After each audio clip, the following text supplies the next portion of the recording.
Dr. Jerome. Hi, how you doing, everybody? Thanks for coming. And actually, this is the first time I've ever spoken about my dyslexia in public. And I rarely told anyone, just my family. Um, the silent struggling and the fears and the impression you would leave on people. So tonight, I'm just kind of going to go through some of my experiences, how I coped with them, some of the tricks of the trade that I learned, and we'll kind of go from there. So first and most important is I'm the father of a dyslexic, Haley, and she's overcome so much that I'm very proud of her at her accomplishments. So I'm a dyslexic, and it almost sounds like a double A meeting, an Alcoholic Anonymous meeting, and if we only had a 12-step process to solve the issue, that would be really great, right? But we all, with dyslexia and the parents of dyslexic, we struggle our whole life. So I was first diagnosed in 9th grade, kind of late to today's standards. And so hopefully some of my examples will ring true. Maybe some of my lessons that I've learned over my life will help guide future dyslexics and your children through some of these trials and tribulations that we have to go through. So my very first memories of being a dyslexic, and through this, I want you to put yourself in your child's place, because some of my pain points, no one ever realized were pain points. Everything was intended to be beneficial to me, and a lot of them wound up being the opposite. So my first memory was spelling tests. I remember, I don't know what grade I was in, 2nd or 3rd grade. Every night I would sit, every Thursday night, because the test was on Friday, sit with my mother in the kitchen and go over spelling words. And we had a little TV set, and my favorite TV show, Gilligan's Island. Many of you are probably too young to remember Gilligan's Island, but I really wanted to see Gilligan's Island at the end of the night. I rarely got to see it because we worked on spelling and spelling and spelling, and I got the words correct. By the end of the evening, I was ready to go. The next day, the exam will come, and I maybe get one word right. I failed every spelling test there was. More memories start as I get pulled out of class in front of all the other kids to go to my special reading class. And how embarrassing is that? It's just one of the many things that I think we need to stop in the school system, is pulling kids out of their regular class to go to their whatever special class it is, because every kid knows what that's all about. And the perception that the other students get isn't so great. So I guess I was in 3rd grade, and then 4th grade comes along, and I failed 4th grade, and I was the dumb kid. And that stuck with me my entire life.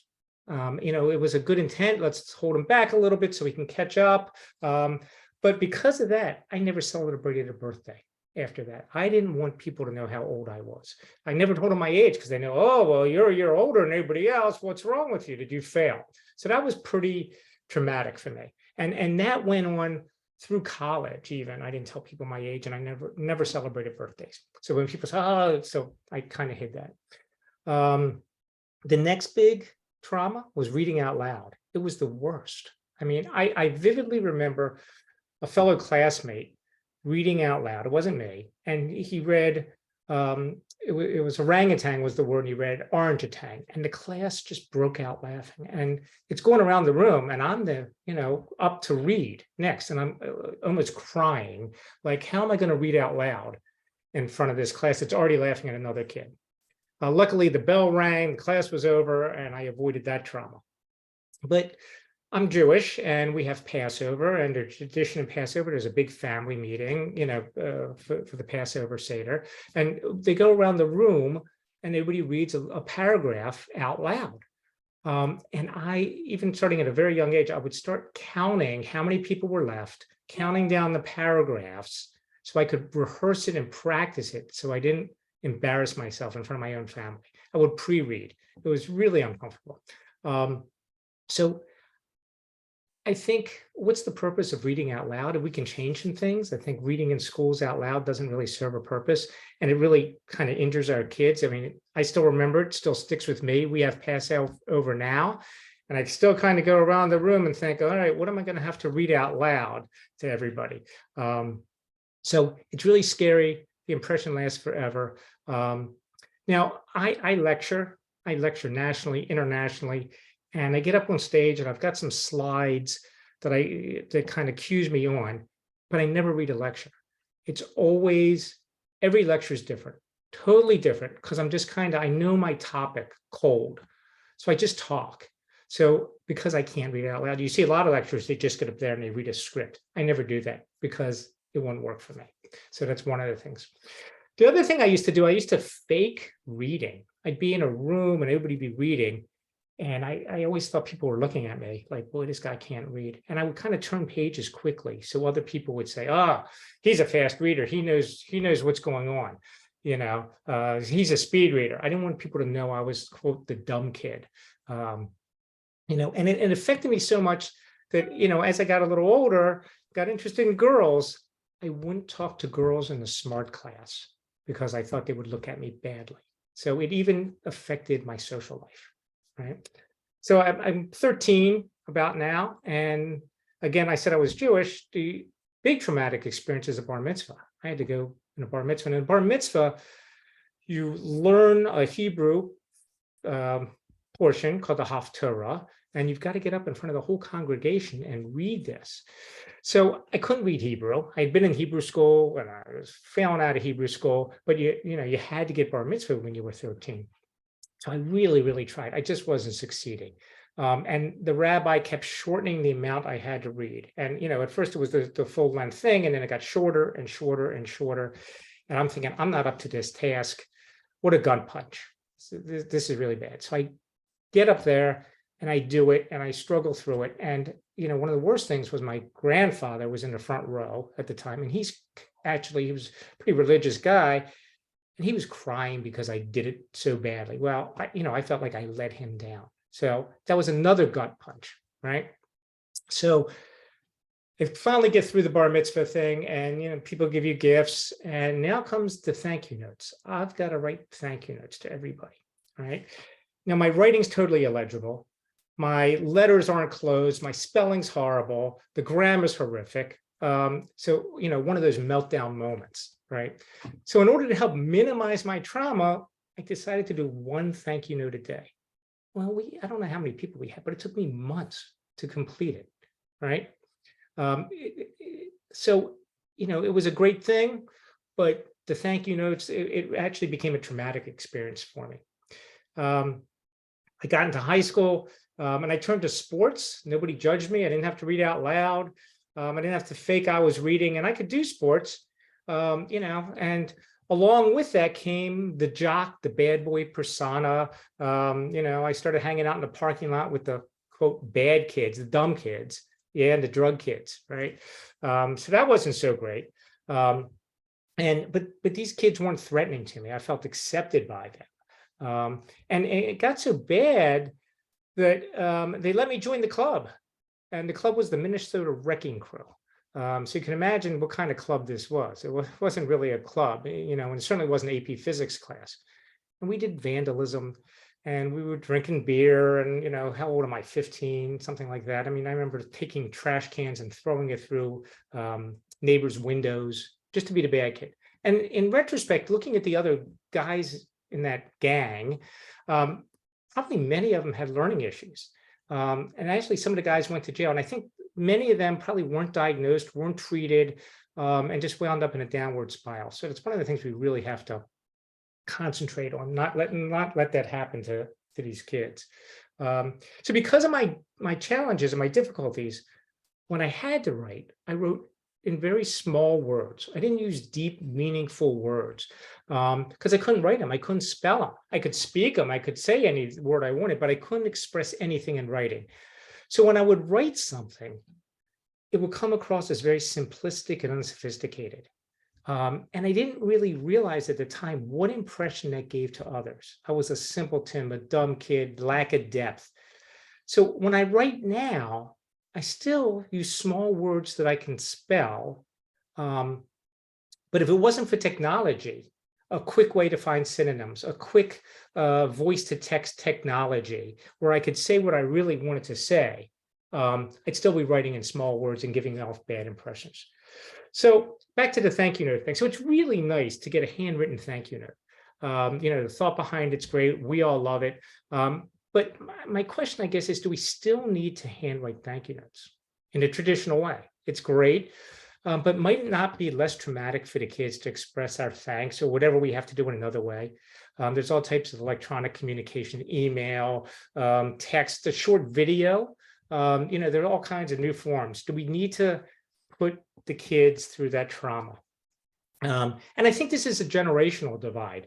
Today, when I talk to young people, the invites are coming through email or texts, save the dates are all electronic. There's rarely a handwritten note anymore. I mean, it was a great thing, but do we need to do it? And now it's perfectly acceptable.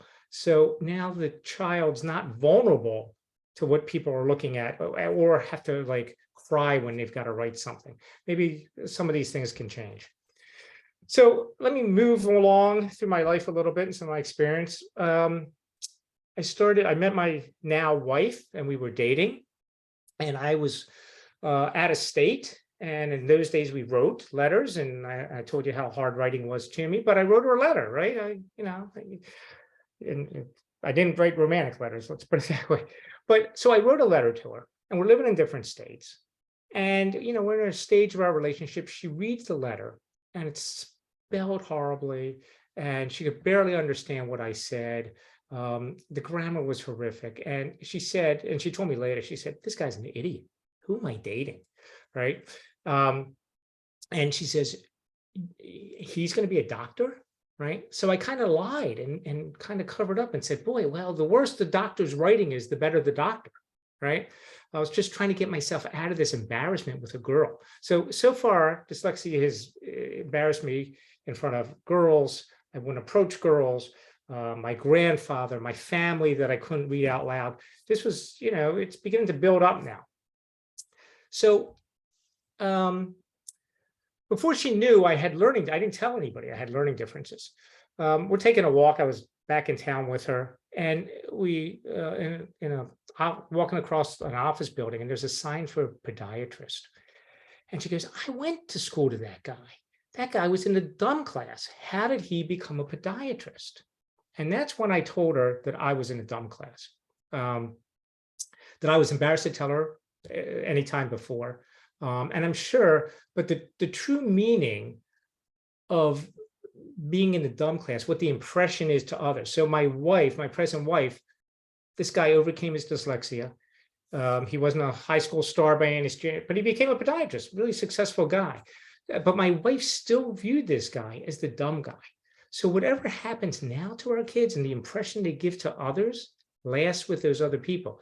So my wife hadn't seen this podiatrist in I don't know how many years, right? He figured out the formula, became a podiatrist. She hadn't seen him in 10 years, but her impression was he was the dumb kid. And that's the thing that we've got to stop a little bit. So to this day, there's still issues. I still can't read and pronunciate words correctly. I say them backwards. Sometimes I make up words with the first letter and everybody laughs. So I kind of use humor. They think it's a joke. They think, "Oh, he's so witty. Look how he twisted the words around to make another word." Well, that's not exactly what I was doing, but I use humor to deflect sometimes. So I want to tell you a story. So I'll get to how I got through med school and things like that. But something hit me this Tuesday. I'm in my office seeing a patient. And I use drag and dictate because obviously I can't write very well and I can't spell very well. And this is a patient medical record, and it's got to be pretty good. And drag and dictate makes me look smart. So I'm dictating, and the patient says to me, "What are those devices you're holding in your hand? The microphone." He says, "I would love one of them. This is just like Will Trent." And has anybody ever heard of Will Trent? The TV guy. I see a couple of people, right? So if you haven't, you need to look this up. It's a TV show. Okay. And I didn't know it before Tuesday. And I said to this guy, I said, "Well, who's Will Trent?" And he tells me about this TV show about this really great detective, like the best cop ever, who's dyslexic, right?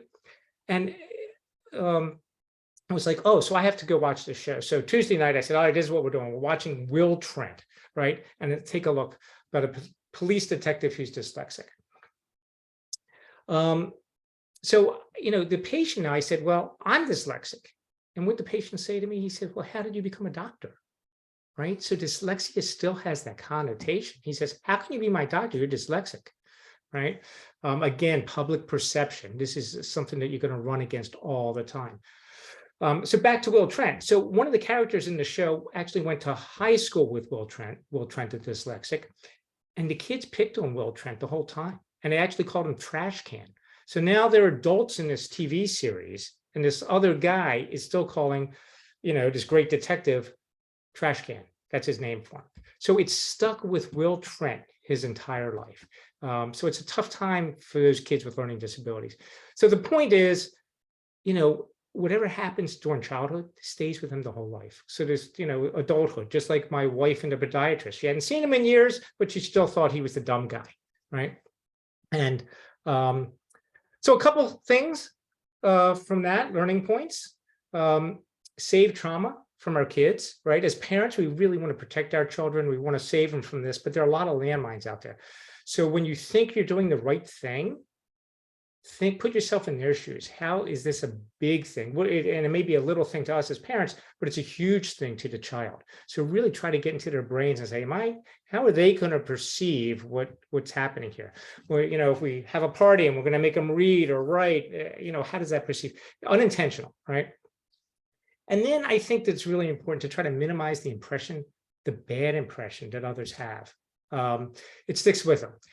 Like I said, my defense. So one of my big defenses was college comes along. I'm in high school. I'm hanging out with the Minnesota Wrecking Crew.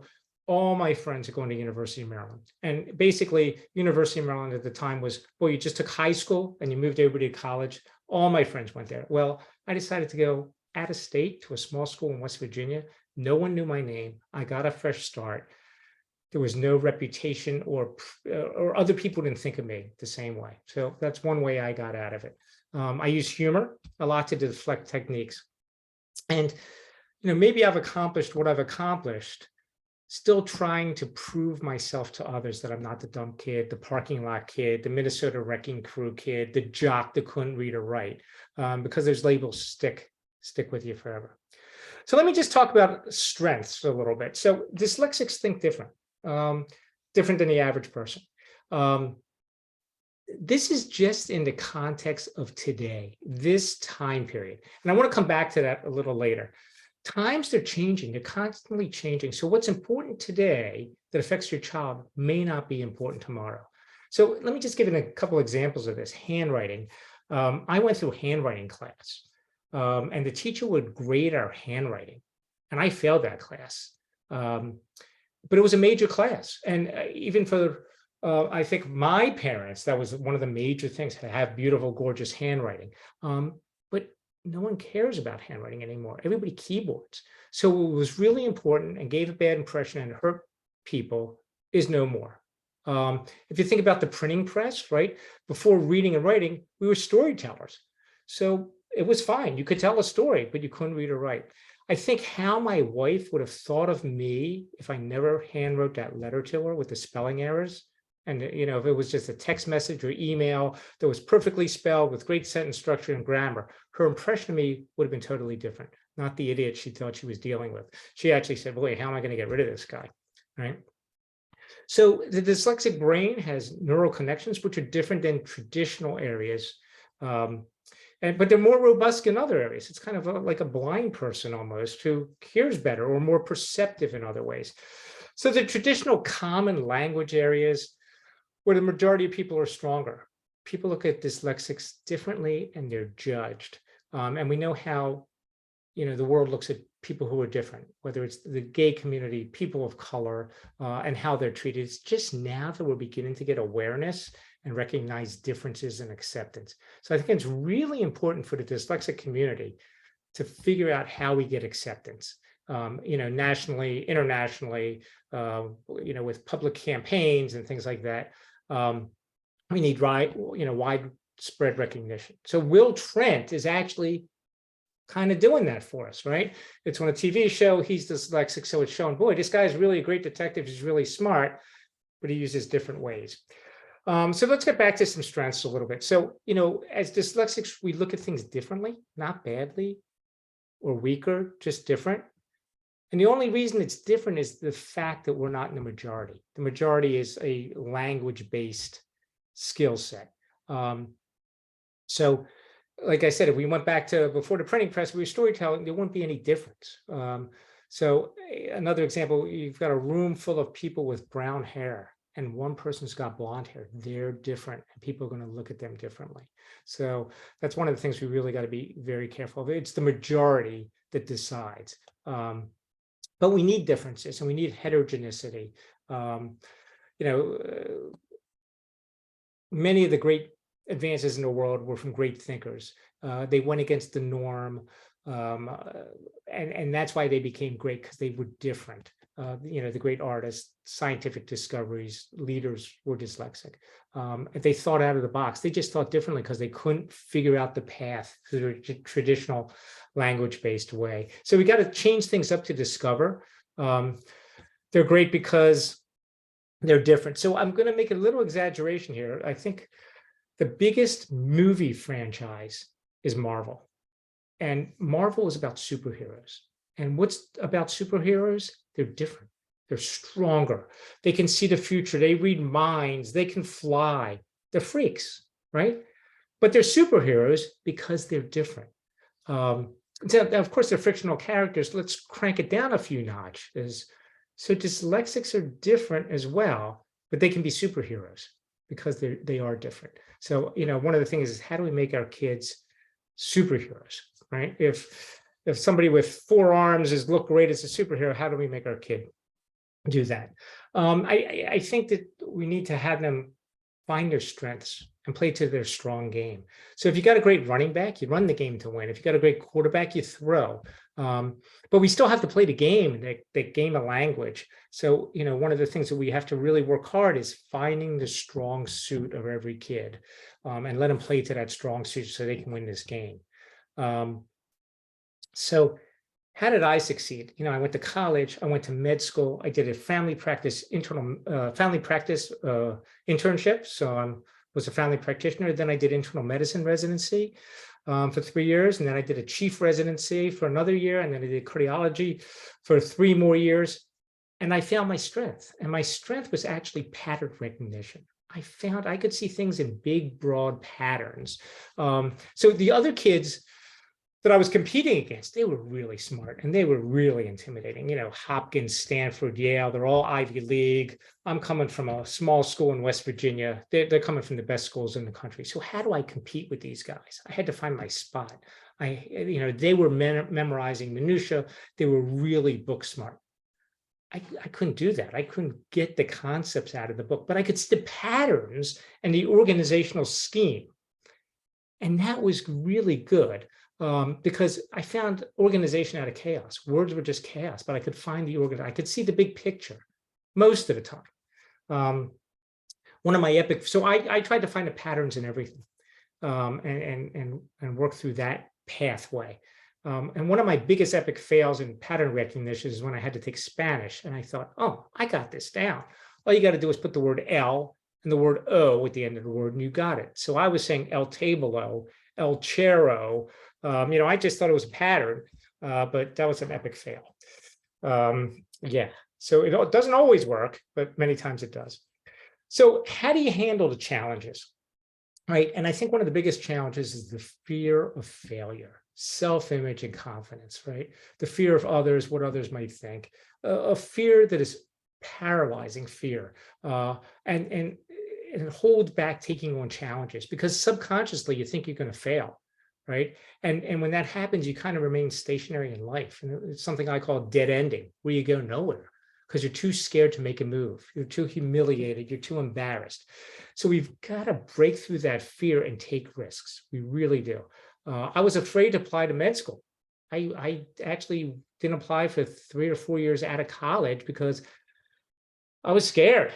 I just didn't want to do it. And I was kind of paralyzed. Like, what am I doing? Right. So I finally got the courage to do it. So going against the norm and fighting these fears is really a tough thing. But that's where we have to push our kids to do it. So let me tell you about another thing. Persistence is really one of the key things that we have to have. So there's a doctor, he's famous now. He felt the peptic ulcer disease, ulcers that you get in your stomach, were from an infection, were from a bacteria. and he was laughed out of the medical community. His license was almost revoked. He was thinking differently. But he wasn't dyslexic, but he was just thinking differently and against the majority again. That majority of docs say, oh, you're crazy. It's just because of acid. You don't know what you're talking about. But this guy persisted. And it took him 10 years for people to finally listen to him and to accept the peptic ulcer disease is caused by a bacteria, H. pylori. Some of you may have heard of it or not. This guy got knocked down time after time after time, but he kept getting up. 10 years, he took ridicule. And that's what some of us wind up doing. So the point is not how many times you get knocked down, it's how you get up and how many times you get up and how persistent you are and how you have to reject fear and just persist for years. So I didn't get into med school the first time. I failed, I just didn't get in. It took me 3 or 4 years to even muster the courage to think about it. I didn't get in, but I kept trying and trying, and eventually I got in. But I didn't get in probably because we had to write an essay. It wasn't because of my knowledge base or whether I was a smart guy or not. It was because of my reading speed, my spelling, my grammar, my structure. I didn't fall into what was traditionally accepted to be a doctor, but I kept trying. And I got knocked down and I got up and I got knocked down and I got up. So along that line, I was watching the Golden Globe Awards and something struck me. There was one of the writers who was speaking, accepting the award, said her script got turned down 150 times before it was accepted to make a movie. Now that's what I call getting back up. I mean, this is a life lesson of persistence. I mean, 150 rejections and still kept trying, non-dyslexic. So I'm going to take some non-dyslexic other people who are great at getting up, salespeople. Salespeople are great at getting up. They make 100 sales pitches. They get turned down 99 times, but they still make the sales pitch and they still get up and they go to work. And so we've got to instill that. Another great skill is having a really thick skin to brush off criticism, insults, perceived impressions from others. They're not failures. They're just learning opportunities, and you just keep going. So all those were all examples of non-dyslexics. So the real world has to do it. Dyslexics have to do it more, right? You got to overcome fear. You got to be brave. You got to be persistent, and you got to have a really thick skin. So let me touch base on what works for me and how I did this. So a step-by-step process type thing. Earlier I said, about Alcoholics Anonymous 12-step process. Elizabeth Kubler-Ross, I don't know if anyone's ever heard of her. She developed the process to on acceptance. In her case, it was how people accept death. And in our case, it's acceptance of our issues and our differences and ways to overcome it. So there's got to be a way to accept this. So how do I read? I go through steps, just like the 12-step process. First time I read something, I don't even know what I read. Right? I have no clue what it said, but I accept that I'm going to be frustrated and not know what I read. So I don't go crazy. I don't go in the corner and cry, which in 4th grade or 6th grade I might have done because other people were flipping through it and got it the first time. But now I know that this is step 1. I'm going to look at this, read it, and go, all right, I kind of got a feel of a little bit, but not a lot of out of it. So that's part of my formula. Right? I accept it. So acceptance and finding the formula. I no longer get frustrated. I know by the time I finish my formula, I will have comprehended, understood, be able to regurgitate it back to anybody. So the frustration is gone. That's half the battle. The crying kid. We've all gone through it. The crying kid. My daughter will attest. The crying kid. So what I do, I overread. I glance at the headings, the new words, try to get a feel of what this thing's about. Then I read it and I highlight it. And just about every word is highlighted. And I said, well, this isn't really helping me. But I realized highlighting was an active process. It kept me on task. It kept me from wandering off. By using a highlighter, I was underlining words. I didn't comprehend all the words, but it was kept me in the game, in the book. So it was an active process to keep my attention. Then I would go back and read it again. This time I highlighted in a different color. And now I could kind of focus on a little more. What were the important concepts? So now I've got 2 colors of highlights. And then for me, I read it a third time. So I did a lot of reading for a guy who couldn't read, right? And I would focus on important words and I would highlight them in a third color. And then I would take a separate piece of paper and I'd write down all the words in that third color. Those were the important highlights. I kind of, on the second time through, I got that big picture scheme organizational thing. Now I needed to put labels on that scheme or pathway. And that's what that third list was. It was big words. It was the buzzwords, the stuff I needed to pass an exam. You know, writing has a lot of fluff in it. I was getting out all the fluff, just getting to the important things. So I could see the concepts, and then I would take that piece of paper, right, with the words on it, and kind of really just know what those words meant. So this was a long process, but I had to do that over and over again.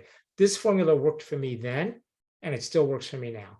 And interesting, in my office, so you know, I teach med students, I teach residents, I teach cardiology fellows.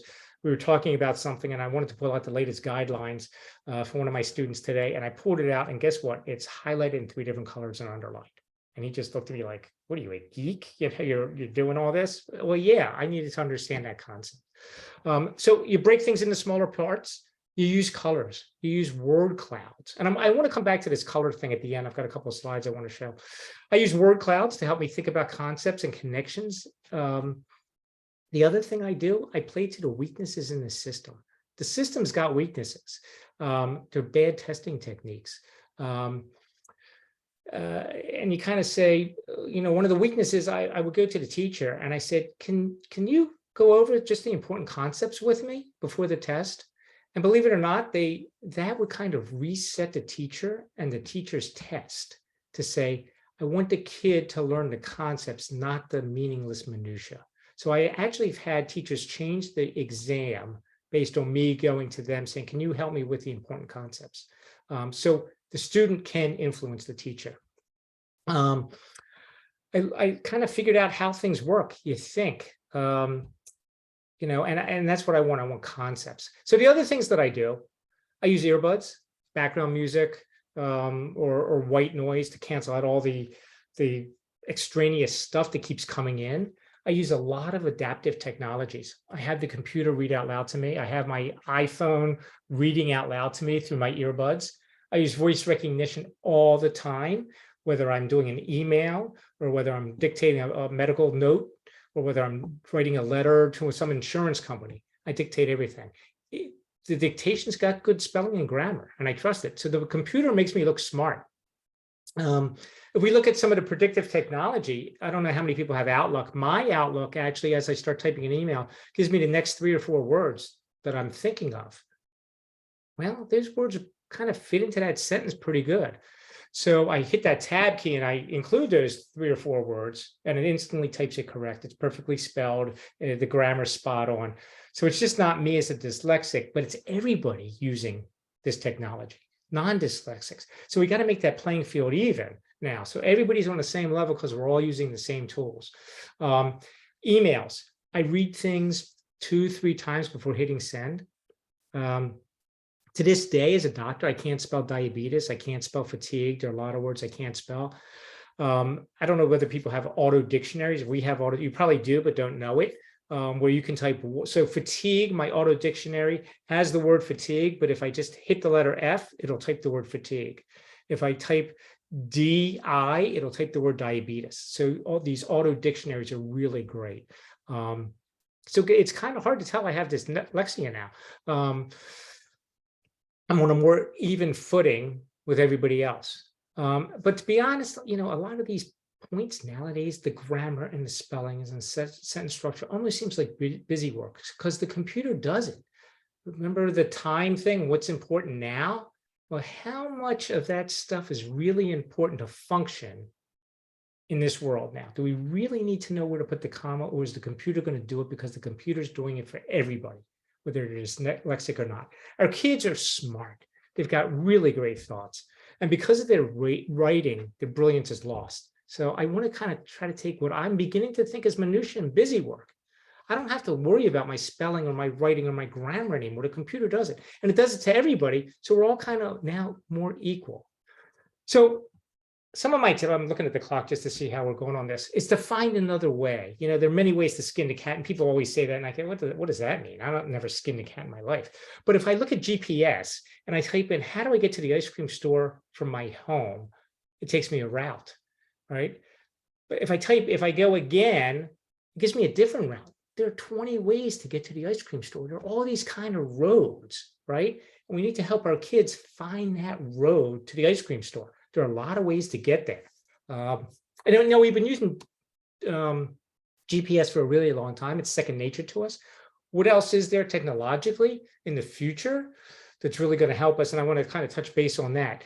So I think we're on the precipice of a technological boom in language-based skills. As bad as things are for our kids right now, it's the best time ever to be a dyslexic.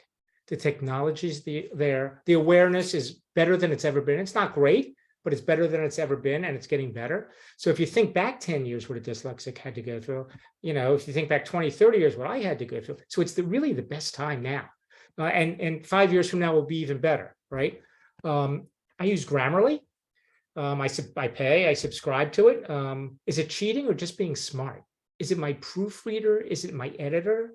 Yeah, it makes a lot of mistakes, but it's my first step when I start writing something. It helps me along. Now, Grammarly's been around for a few years, so now there's more advanced AI. So I want to talk about a couple of things. I want to talk about stable diffusion. I'm going to show you a slide of that. I want to talk about ChatGPT a little bit away. If no one knows what these are AI computer programs. Stable diffusion actually makes AI art, and ChatGPT is a chat box. It's not perfectly accurate, but it can do really amazing things. We've asked it to, if we have time, I'll go into some of my, one of the things I do is help make exams for doctors. We asked it to give us come up with a test of 10 questions and we gave it a specific topic, and it did it. It was pretty amazing. It has passed national medical exam boards, ChatGPT. It gives references that you can look up. I think we use it as a springboard for content and structure.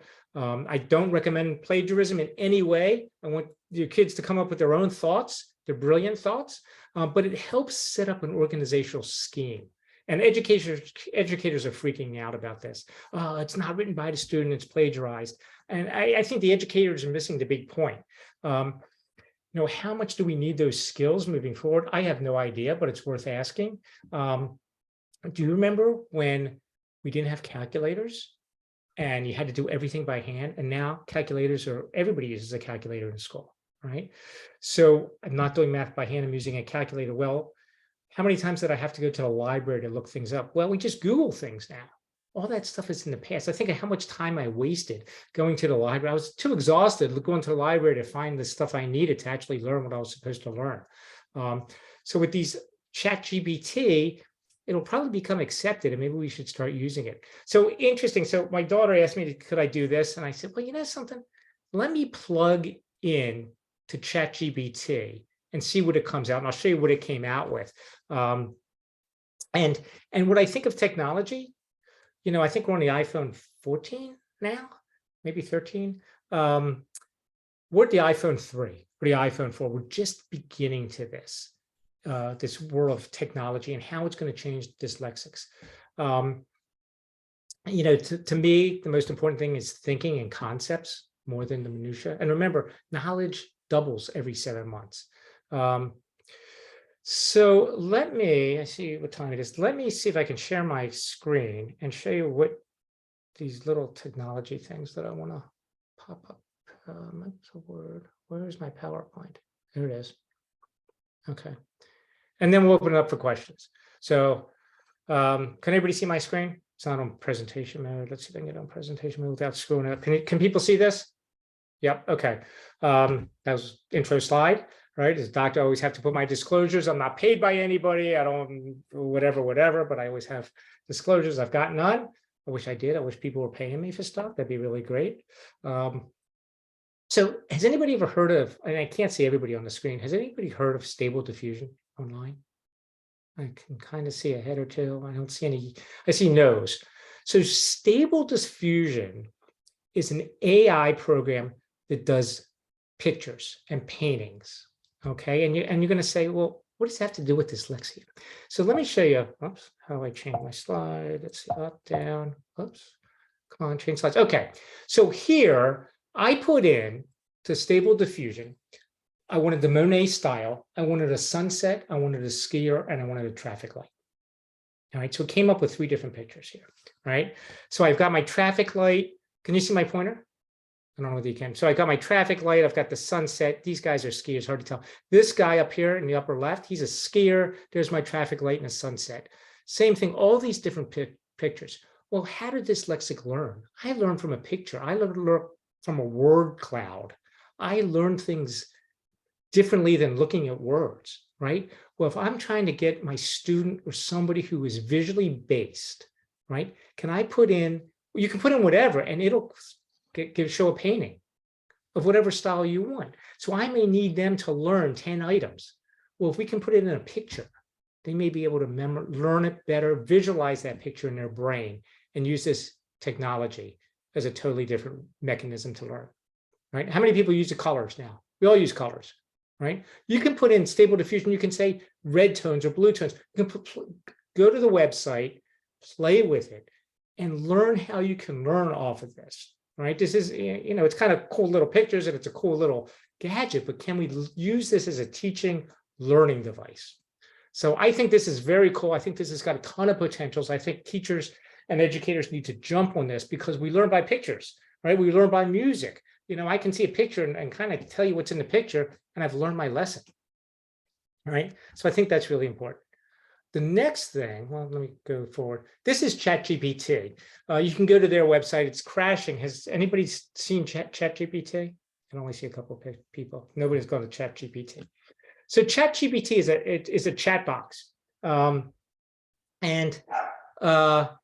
Here's some of the things I put into ChatGPT. This is mine. You can say, oh, give me names for a gray dog. But what I put in there was actually compensating for dyslexia. I wanted to see what it would come up with. And I just put, I think my dog's barking, so someone must be home. So what ChatGPT does is it gives you examples, quantum computing, creative ideas, give me 10 things for a kid's birthday. You can ask it pretty much anything. You can say, write me a 2,000 word essay with references, and it will do it for you. So let me show you when I put in, whoops, wrong way. I put in 2,000 word essay, how to compensate for dyslexia. Now you guys probably can't read this and I can give you the slides. But if we kind of look at this is what in a second, it gave me this, right? So dyslexia is learning disorder, affects people's reading and writing. It's not perfectly accurate, right? Processing language, decoding spelling words correctly, strategies to accommodate, right? I did this the other day and it was like, this is everything I want to talk about. Why didn't I just type it into ChatGPT, right? Use assistive technologies, right? Read out loud, speech to text software, written text, right? And it goes through this whole thing. Phonics, right? We use phonics, right? I want to use art as a teacher. I don't necessarily need phonics, but I want to use art to learn things. We learn differently. Right? But this is what ChatGPT gave me, multi-sensory teaching. Boy, we've been hearing that forever, right? Multi-sensory, again, back to that art AI thing. So you can customize the art to get that multi-sensory teaching, right? And then finally, it's important to provide accommodation, modification in the academic settings, extra test time. It talks about accommodation, it talks about a calculator. Perfectly acceptable. Why do we need to do math by longhand anymore, right? No one does math by longhand anymore, right? We got to embrace the future. We've got to embrace technology. No one should ever plagiarize off of this or write their paper, but it's a good springboard. It gives you an organizational, it's well written. Boy, I can look at each paragraph and say, look how well it's organized, right? And I can use that to help do my next assignment. I won't use ChatGPT, but just use it as a teaching tool.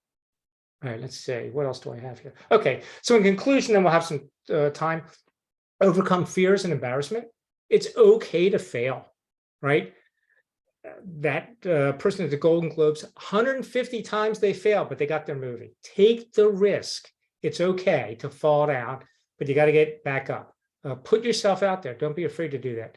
And when I talked about superheroes, because they can fly and they can do all this other stuff, our kids are superheroes. They just have that difference that makes them a superhero.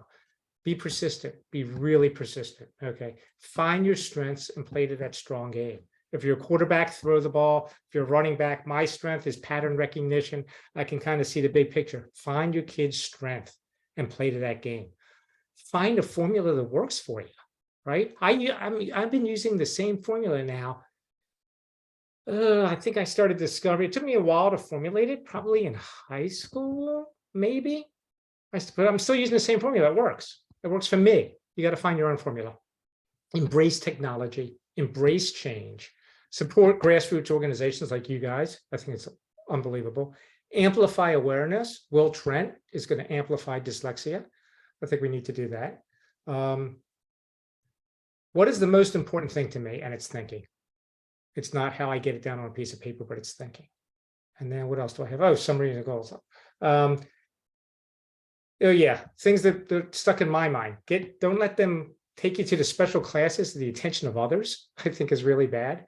Prevent humiliation, whether that's reading out loud or whatever you're doing there. Change the way we test. And we can, if we have time, we can talk about that. Eliminate, I'm a big believer in eliminating that high-risk test, the SAT.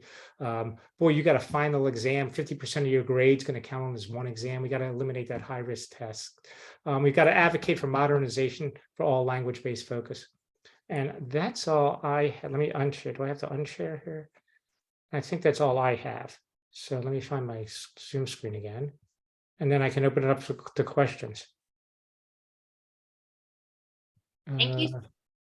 Thank you so much, Dr. Jerome. That was wonderful. I especially love the find your formula, right? You've got to find the system that works for you, and you found that, and it's worked with you for decades. Yeah. And we all have a different formula. Right. Absolutely. Anyone? I will, let me see. All right. I will enable, if anyone has a question, feel free to unmute yourself or type a question in the chat box. While we're waiting to see if anyone has questions, I had one question. Did you sort of find a dyslexic community for yourself? Did that play into your history?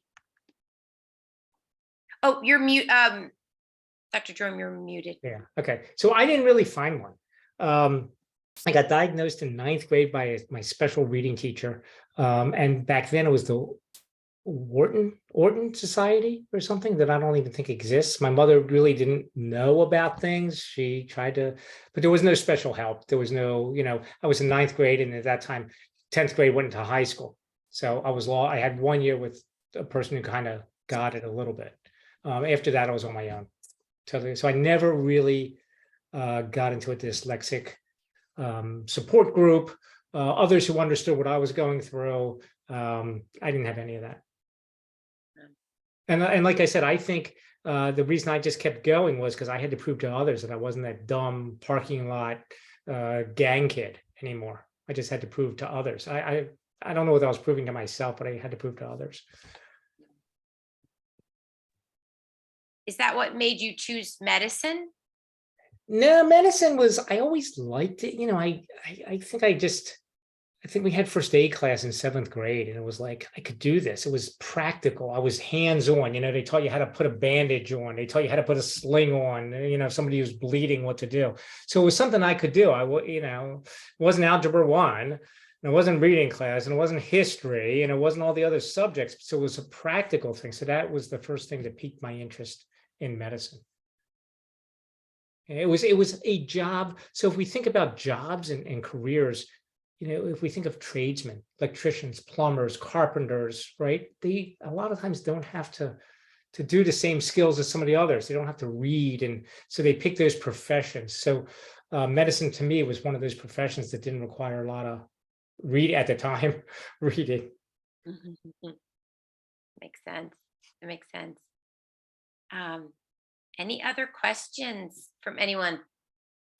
And I misspoke earlier. I gave you our national website, decodingdyslexianc.org is where you can go, and the recording from tonight will be on there, and upcoming events. I apologize for that. But feel free to unmute yourself or type in the chat box. You gave us a lot to think about, Dr. Jerome. I haven't attended your sessions before. I think I attended one actually.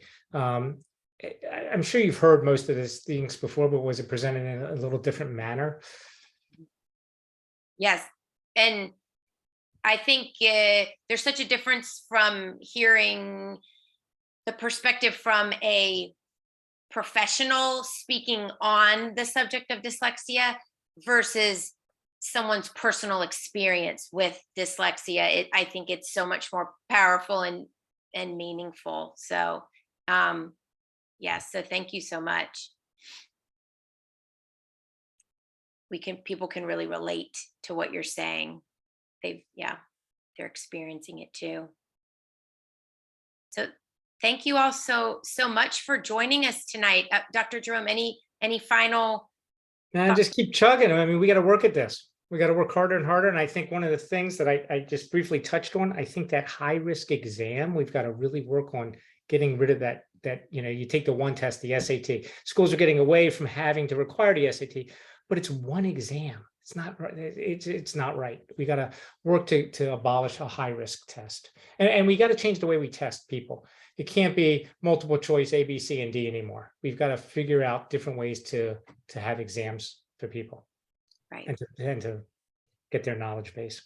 Right. As you said, these are all smart, capable people. There's so many more ways they could share their knowledge, right? Rather than just a multiple choice test. Yep. Exactly. Absolutely. Well, thank you so much, Dr. Jerome. We appreciate it so much. And I'm going to stop this recording and I will get it out to everyone. Thank you all for your time. Please feel free to email us if any questions come up. Thank you, Carolee. Yes. Thank you so much, Dr. Jerome, for all the. Thanks for inviting me. I appreciate it. Thank you, everyone. Take care. Hope to see Bye. you. Bye-bye. Bye.